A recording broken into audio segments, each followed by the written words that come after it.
Bienvenue dans cette vidéo dédiée à Jean-Baptiste Pointe-du-Sable, un homme dont le nom est étroitement lié à la fondation de l'une des plus grandes villes des États-Unis, Chicago. Jean-Baptiste Pointe-du-Sable est né vers 1745 à Saint-Marc, en Haïti, alors partie de la colonie française de Saint-Domingue. Fils d'un père français et d'une mère esclave africaine, Du-Sable grandit dans un environnement culturellement riche et diversifié. En grandissant à Saint-Domingue, Du-Sable acquiert des compétences essentielles en navigation, en commerce et en gestion, des atouts qui lui seront utiles dans ses futures entreprises. Vers 1765, cherchant de meilleures conditions de vie, il quitte Saint-Domingue pour la Nouvelle-Orléans, une ville dynamique où les opportunités commerciales étaient plus accessibles. À la Nouvelle-Orléans, il découvre un réseau commercial prospère, facilitant l'échange de biens avec des ports de contrebande comme Portobello et Saint-Pierre-en-Martinique. Les régulations douanières y sont plus flexibles, permettant des affaires plus lucratives. C'est à la fin des années 1770 ou au début des années 1780 que Jean-Baptiste Pointe-du-Sable arrive dans la région aujourd'hui connue sous le nom de Chicago. À cette époque, cette zone était principalement habitée par des peuples autochtones avec très peu de colons européens. En 1779, il s'établit près de la rivière Chemin, aujourd'hui Trail Creek, où il crée un poste de traite qui deviendra le premier établissement permanent de Chicago. Cependant, en 1769, il est arrêté par le lieutenant Bennett, un officier britannique, pour son soutien apparent à la cause américaine pendant la Révolution américaine. Après sa libération, il continue ses activités commerciales dans la région. En 1780, Du-Sable réside à Peoria, Illinois, où il améliore une ferme de 30 acres. En 1783, il demande un octroi de terres au gouvernement des États-Unis en se présentant comme citoyen américain grâce à ses efforts pour cultiver et améliorer les terres.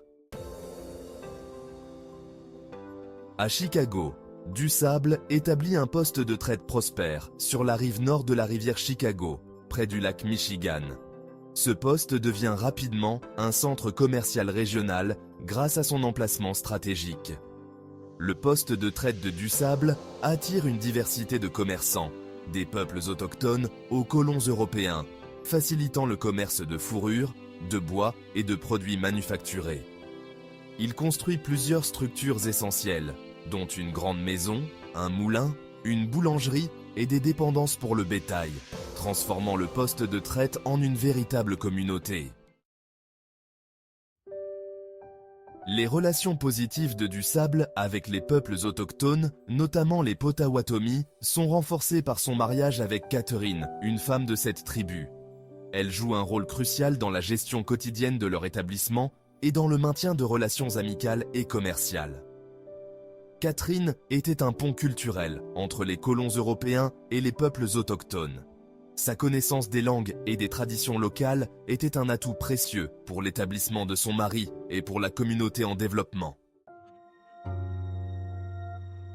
En mai 1800, Du-Sable vend ses biens à Chicago pour 6000 livres et retourne à Peoria avant de se retirer à Saint-Charles, Missouri, où il passe ses dernières années.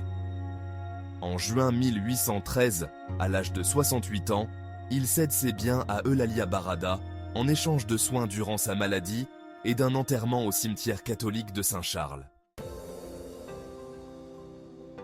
Aujourd'hui, l'héritage de Jean-Baptiste Pointe-du-Sable est célébré à Chicago. De nombreux lieux et institutions portent son nom, rappelant ses contributions et l'importance de la diversité culturelle dans l'histoire de la ville. Le Du-Sable Museum of African American History, Du-Sable Harbor et Du-Sable Park servent de témoignages vivants de son impact et de son rôle crucial dans la fondation et le développement de Chicago.